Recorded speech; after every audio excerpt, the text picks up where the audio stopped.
ራሱ ከጸሎት የሚበልጥ ወይም ደግሞ ከጸሎት በላይ ሊሆን አይችልም። እንዲህ ቪዲዮ ሰምተን እንመለስ።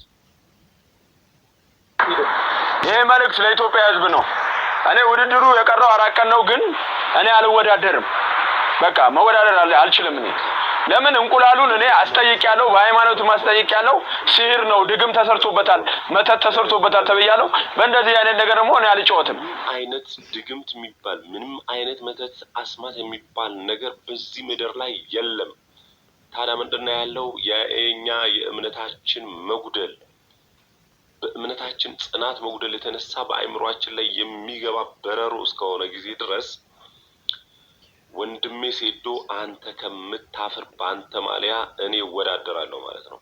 እውነት አስማት ከሆነ ሪንግ ውስጥ የሚደረገውን ውድድር ለአንድ ደቂቃ የአቡነ ዘበሰማያት ደቂቃ ትሰጡኛላችሁ? ጆስ እኔ አለሁልህ። ጆሲ ጁጁቱ እኔ በ5 ሰከንድ ውስጥ የአንድ ደቂቃ ጸሎት አድርጌ 30ውን ጥርስህን ልክ ምን ልበልህ በሚለው እናረጋውና እንታረቃለን ማለት ነው። በነገራችን ላይ ጠንቋዩን ሳላደንቅ አላልፍም። ይህ ጠንቋይ ከሁለታቸውም ገንዘብ ተቀብሏል። ለወንድማችን ጆሲ እኔ ገንዘብ ስጠኝና ይህንን ወሬ ላዋራልህ እንዲወራልህ ላደርግልህ አለው። ገንዘብ ተቀበለው። መልሶ ደግሞ ሴዶ በአንድም በሌላ እንዲሰማ አደረገው። ሴዶ ደግሞ ወደ ጠንቋዩ ቤት ጎራ እንዲል ተደረገ። ጠንቋዩ ሴዶ ሲመጣ እንዲህ አድርጎ ባህል በአስማት ነው የሚሰራው፣ በአስማት ነው የሚያሸንፈው፣ ንቃተ ህሊናም በአስማት በተደረገበት እንቁላል መጥቶት ነው ብሎ እንዲፈራ አደረገው። ታዲያ ይሄ የስነ ልቦና መጎዳት ይባላል። ስለዚህ በስነ ልቦና ስለተጎዳ ሴዶ እንዳገባ ትሸነፋለህ። መጀመሪያ በእምነትህ መጽናት አለብህ፣ በጸሎት እንጂ በእምነት እንጂ እንዲህ አይነት ተራ ወሬዎች እየመጣ አስማት መተት የምትል ከሆነ እንደማታሸንፍ የድል ሰው እንደማትሆን እኔ እነግርሃለሁ ማለት ነው። ታዲያ ለጆሲ አድርሱልኝ ይህንን መልእክት፣ እኔ እገጥምሃለሁ።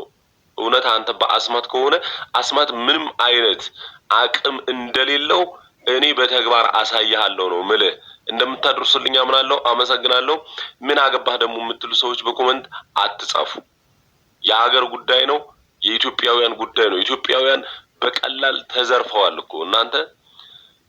ከሀገር ውስጥ እስከ ቱርክ፣ ከለንደን ዱባይ፣ ከዱባይ ግብጽ፣ ከግብጽ ኢትዮጵያ፣ ኢትዮጵያ ተመጥቶ 100 እንቁላል 50 እንቁላል የበጉ የግመሉ ሳይቀር በኢትዮጵያ ሕዝብ ገንዘብ ተበልቶ አሁን ሪንግ ውስጥ አልገባም አልደባደብም አስማት ተሰርቷል ድግምት ተሰርቷል ተብያለሁ ብሎ ጥንቆላን በአደባባይ መናገር ይሄ በጣም አስነዋሪ ነገር ነው።